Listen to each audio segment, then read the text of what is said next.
cerai. Orang Indonesia menyebutnya cerai atau talak. Saya akan menggunakan istilah talak. Huwa jaizun, talak itu hukumnya boleh. Jadi talak itu tidak haram, boleh. Tetapi meskipun boleh, Rasul sallallahu alaihi wasallam mengatakan abghadul halali ilallahi at-talaqu. Perkara yang paling dibenci oleh Allah meskipun halal itu adalah talak. Hadis riwayat Abu Dawud, dan hadis ini maknanya sahih meskipun sanadnya dhaif. Karena itu jangan sekali-kali melakukan cerai tanpa sebab. Cerai itu hanya dilakukan apabila ada sebabnya dan sudah tidak bisa dilakukan cara yang lain. Nah, maka jalan terakhirnya apa? Cerai. Kenapa? Karena cerai itu disukai oleh setan, oleh iblis. Nah, sehingga kalau kita mentalak istri tanpa sebab, ini iblisnya bukan main gembira ria, ya. Padahal iblis itu adalah musuh kita, hendaklah kita ambil pedang melawan musuh kita. Jangan malah menyenangkan hati musuh kita. Termasuk kemarin ketika iblis membisiki umat Islam, wahai umat Islam, ini ada Covid, Jumatan ditutup. Nah, sebagian umat Islam mengira bahwa itu perkataan yang benar, akhirnya mentaati perkataan tadi. Tapi sebagian umat Islam ada yang sadar, enggak, ini bisikan setan kayak begini, ya, sumbernya pasti dari setan itu. Nah, maka tidak mau menutup masjidnya. Nah, kemudian kemarin yang barusan terjadi juga, iblis membisikkan lagi, ya, ini Covid tambah parah, dan kalau kita kerumunan menyebabkan kematian, maka tidak usah sholat id di lapangan atau di masjid, sholat itu dewe-dewe ning omah. Nah, kayak begini ini sumbernya dari setan. Pokoknya segala sesuatu yang menghalangi ketaatan kepada Allah itu sumbernya dari apa? Setan. Meskipun tampaknya bagus ucapannya, bagusnya mengatakan apa? Sholat id sunnah, menjaga nyawa apa? Wajib. Didahulukan yang wajib daripada yang sunnah. Kita apik men ngoten. Nah, itu jangan dipahami itu sumbernya dari menteri. Menteri itu kan cuma melanjutkan saja. Kalau sumber pertama itu dari setan, jadi kita jangan memusuhi menteri kita. Menteri kita itu saudara kita. Dia hanya pas tidak sadar aja. Yang kita jotosi setane, jangan menteri ini. Menteri ini disadarkan aja. Dalam Al-Quran Allah Subhanahu Wa Taala menyebutkan hal itu sebagai zukhruful qaul. Bisa dilihat pada surah Al-An'am ayat 112. Wa kadzalika ja'alna likulli nabiyyin aduwwa. Setiap nabi kami berikan musuh. Musuhnya siapa? Syayatinal insi wal jin. Setan-setan manusia dan jin. Yuhi ba'duhum ila ba'din. Saling mewahyukan antar sesama mereka. Apa yang diwahyukan? Zukhrufal qauli. Ucapan yang dihias-hiasi, ghurura, padahal menipu. Nah, contohnya kayak tadi, dihias-hiasi, kelihatannya bagus. Salat id sunnah, menjaga nyawa wajib. Kesimpulannya, menjaga nyawa lebih diutamakan daripada yang sunnah. Ditiadakan salat id di lapangan, salat id dewe-dewe ning omah. Nah, itu zukhrufal qaul kayak begitu. Nah, kita balik. Pasar tidak ditutup. Kenapa? Karena memberi nafkah kepada keluarga wajib. Sama-sama toh nggih? Nah, kalau begitu sebagaimana pasar bisa tidak ditutup, hanya jaga prokes, nah demikian juga mestinya sholat id bisa disamakan dengan itu. Jangan ditutup juga, tinggal cukup aja jaga prokes, sudah selesai masalah insyaallah taala. Baik, kembali ke sini, nggak usah diperpanjang karena alhamdulillah ternyata banyak umat Islam yang sadar itu hanya bisikan setan sehingga mereka tetap mengadakan sholat id, alhamdulillah. Nah, maka kembali ke masalah cerai ini, masalah talak ini. Talak ini sumber utamanya dulu dari setan. Setan membisikkan, akhirnya terjadi talak. Maka jangan mentalak kalau tidak terpaksa. Kemudian talaknya ini sah dari siapa? Min mukallafin, dari orang yang mukallaf. Mukallaf itu yang sudah balik dan dia berakal. Maka kalau ada anak kecil, misalnya usia 10 tahun, sudah menikah, dia belum balik, maka dia kalau mentalak istrinya tidak sah, talaknya tidak terjadi. Atau ada seorang yang gila, setelah sholat tiba-tiba berdiri di depan ceramah, kemudian lepas kaos misalnya, semuanya wong edan, maka kalau dia mencerai istrinya, maka cerainya ini tidak terjadi, tidak sah. Harus mukallaf.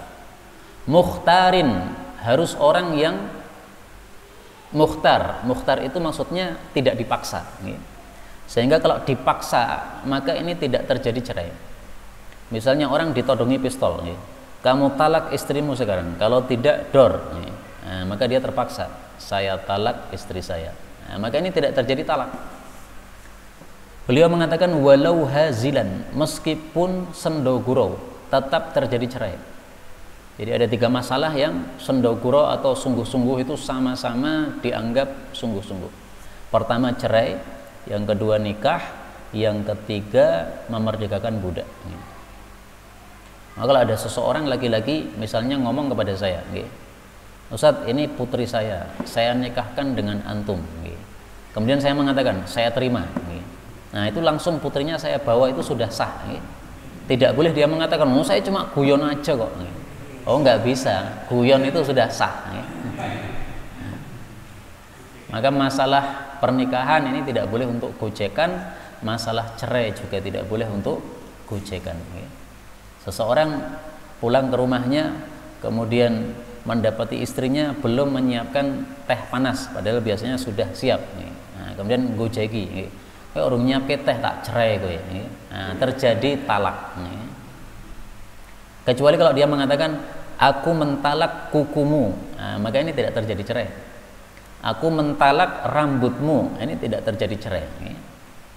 Aku mentalak kupilmu, nah, tidak terjadi cerai. Tapi kalau mengatakan aku mentalak tanganmu, cerai terjadi. Aku mentalak kepalamu, cerai terjadi.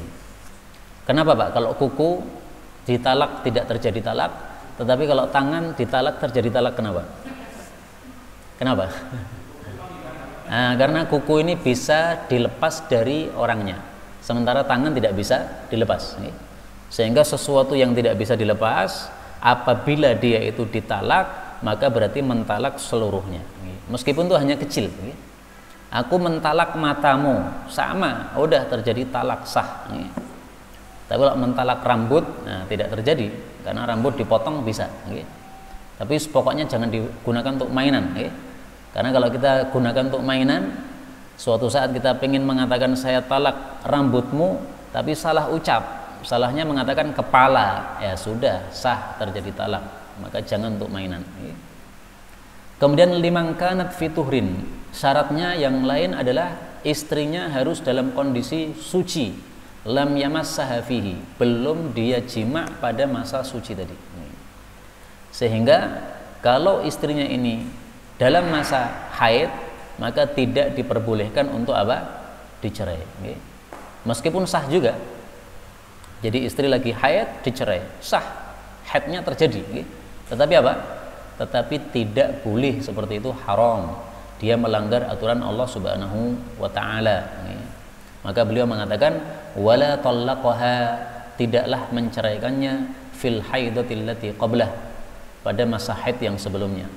Au fi hamlin qad istabana, atau dia mencerai pada masa ketika hamil yang sudah jelas. Ini enggak apa-apa.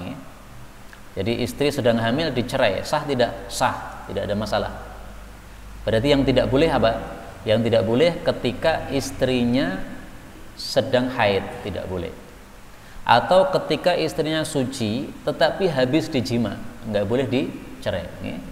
Bolehnya adalah ketika suci dan belum dikumpuli, atau ketika hamil. Nah, kalau hamil meskipun sudah dikumpuli enggak ada masalah. Kemudian beliau mengatakan wa yahrumu, dan haram iqa'uhu ala ghairi hadhihi sifah, menetapkan cerai pada kondisi selain yang disebutkan tadi. Wa fi wuqu'i ma fawqal wahidah, dan apakah terjadi cerai apabila cerainya lebih dari 1 kali, min duni takhalluli raj'atin, padahal tidak disela-selai dengan rujuk, khilafun. Nah, itu terjadi perselisihan pendapat para ulama. Warrajih, dan pendapat yang benar adalah adamul wuqu', tidak sah cerainya. Maksudnya gini, seseorang mengatakan kepada istrinya misalnya, kamu saya cerai. Habis itu 1 menit dia ngomong lagi, kamu saya cerai lagi. Habis itu 1 menit dia ngomong lagi, kamu saya cerai lagi. Nah, apakah ini terjadi cerai 3 kali atau gimana ini? Nah, di sini diperselisihkan oleh para ulama. Maka beliau mengatakan khilaf, ada perselisihan. Beliau katakan warrajih adamul wuqu'. Yang benar menurut beliau cerainya tidak terjadi sama sekali. Maksudnya tidak terjadi cerai yang kedua dan yang ketiga, hanya sah cerai yang pertama. Karena cerai itu ada aturannya, tidak bisa cerai langsung cerai lagi, nggak bisa. Talak dulu 1 kali, nah, habis itu rujuk atau tidak. Ini dihitung 1. Nanti kalau rujuk, talak lagi bisa setelah rujuk. Nah, kemudian setelah itu masa iddahnya dilalui dulu, nah, rujuk dulu. Habis itu baru talak lagi yang ketiga. Maka tidak bisa talak langsung 3, itu nggak bisa. Termasuk seseorang kalau mengatakan kamu saya talak 3, nah itu seperti itu adalah talak yang tidak sesuai sunnah Rasulullah Sallallahu Alaihi Wasallam. Talak yang sesuai sunnah itu 1 kali, tidak boleh langsung dirapel 3. Apalagi kalau mengatakan kamu saya talak 1000 kali, nah ini tidak sesuai sunnah Nabi Sallallahu Alaihi Wasallam. Dan itu hanya terjadi 1 kali, tidak dianggap terjadi 3 atau 1000 kali. Meskipun ini ada perselisihan pendapat, saya jujur ada perselisihan pendapat, tapi kalau mengikuti pemikiran beliau penulis kitab ini, maka tidak dianggap terjadi 3 kali. Kemudian beliau mengatakan faslun, pasal baru, wa yaqa'u, dan talak itu terjadi bil kinayati, dengan kata-kata yang tidak jelas, ma'an niyah, apabila diniatkan talak, wa bit takhyiri, dan satu-satu nih. Jadi talak itu bisa terjadi dengan bahasa yang jelas, bisa juga terjadi dengan bahasa yang tidak jelas. Bahasa yang jelas ada 2. Pertama, kalau dia mengatakan talak, atau kalau bahasa Indonesia cerai. Kedua, kalau dia mengatakan sarah. Sarah itu dalam bahasa Arab artinya apa? Cerai. Sarah tuka, aku cerai kamu. Atau tolak tuki atau sarah tuki. Nah, itu berarti kalimatnya jelas, tidak bisa mengandung tafsiran yang lain. Itu sudah jelas terjadi talak. Yang kedua, kalimatnya tidak jelas. Kalimatnya bisa bermakna talak, bisa bermakna bukan talak. Misalnya seorang suami mengatakan kepada istrinya, udah kamu pulang sama ibumu sana aja. Nah, pulang sama ibumu, pulang kepada ibumu, ini maksudnya apa kan nggak jelas. Apakah maksudnya disuruh untuk istirahat sepekan di rumah ibunya sampai lerem masalahnya baru boleh balik, atau maksudnya gimana? Nggak jelas. Nah, untuk kalimat yang tidak jelas ini baru sah terjadi cerai apabila apa? Ma'an niyah, kalau diniatkan talak. Nah, sehingga suami ditanya, apa maksud kalimat kamu? Kalau dia mengatakan maksud saya istirahat di rumah dia selama 1 pekan sampai lerem baru silahkan balik supaya harmonis lagi. Nah, kalau itu berarti nggak terjadi talak. Kalau dia mengatakan maksud saya talak, cuma saya tidak enak menggunakan kata-kata talak, saya gunakan kata-kata yang lebih halus.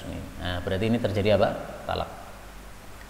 Contoh yang lain misalnya sebagaimana orang Arab mengatakan ilhaq bi ahlik, silahkan pulang kepada keluargamu.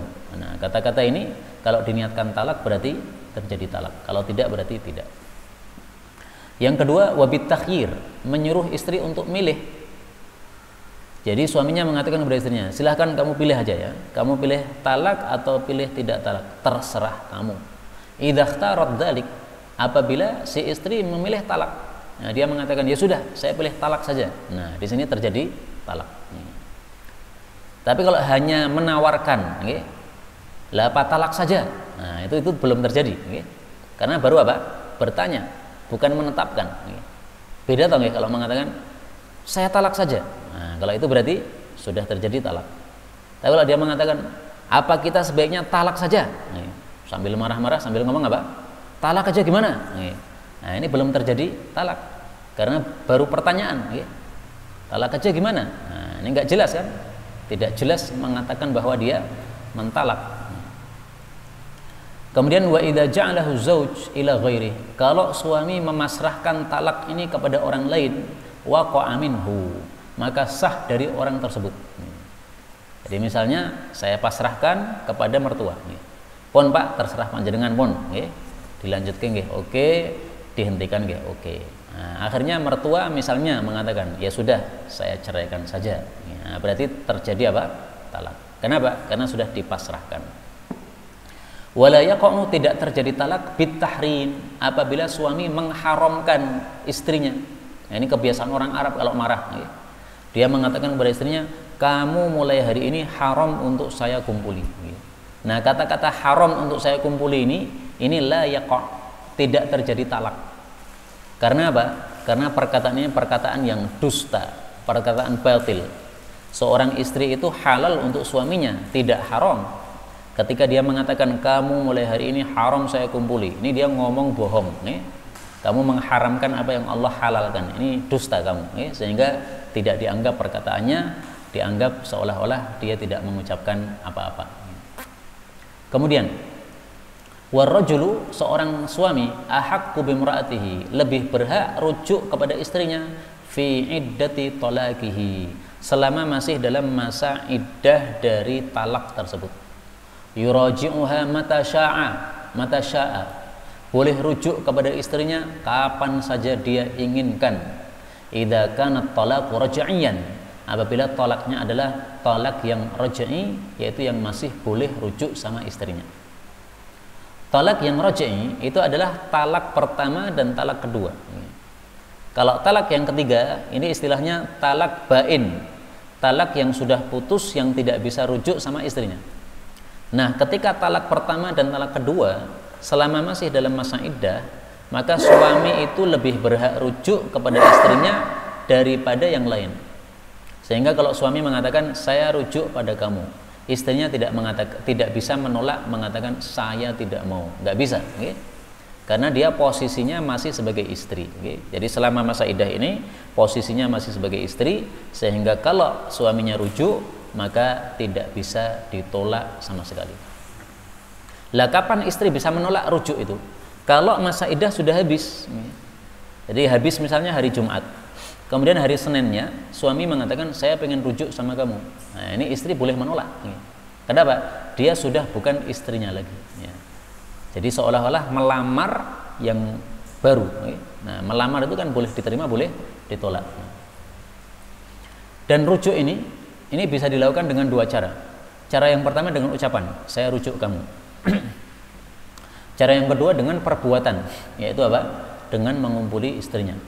Sehingga kalau dia malam-malam mengumpuli istrinya, itu sama dengan sudah apa? Sudah rujuk.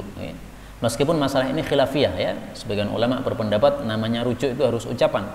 Nah, tapi pendapat yang kita pakai, pendapat yang dikuatkan oleh guru-guru kita di Indonesia, bahwa rujuk itu bisa dengan ucapan, bisa juga dengan perbuatan, dengan jima.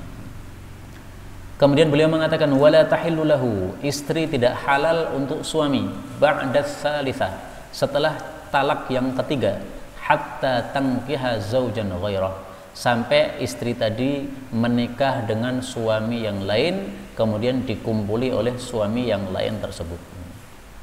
Jadi kalau cerai sudah sampai yang ketiga kali, namanya talak bain, talak putus. Ini kalau suami mau rujuk lagi, itu harus memenuhi dua syarat. Syarat pertama, istrinya ini sudah nikah dengan laki-laki lain. Syarat kedua, setelah menikah sudah dikumpuli oleh laki-laki yang kedua tadi. Nah, habis itu kemudian laki-laki yang kedua ini qadarullah talak juga. Nah, baru kalau sudah ditalak oleh suami yang kedua, barulah suami yang pertama boleh untuk rujuk kepada mantan istrinya. Tapi tidak boleh janjian, janjian kamu nikahi istri saya, nanti setelah 1 bulan kamu ceraikan. Saya ingin rujuk lagi sama istri saya karena sudah saya cerai yang ketiga kali. Nah, ini nggak boleh. Di sini semuanya dilaknat oleh Allah Subhanahu Wa Taala. Baik suami pertama maupun suami kedua, semuanya dua-duanya dilaknat oleh Allah, sebagaimana hadis Nabi yang sahih yang kemarin sudah kita tampilkan. Inilah masalah talak yang dapat kita pelajari pada malam hari ini. Insya Allah pertemuan berikutnya kita bahas masalah khulu. Nah, khulu ini apa? Khulu ini adalah talak tetapi ada sesuatu yang diberikan oleh istri kepada suaminya, baik itu mengembalikan mahar atau yang lain-lain sesuai dengan kesepakatan. Wallahu a'lam bishawab. Alhamdulillahirabbil alamin. Sisa waktu kita gunakan untuk soal jawab.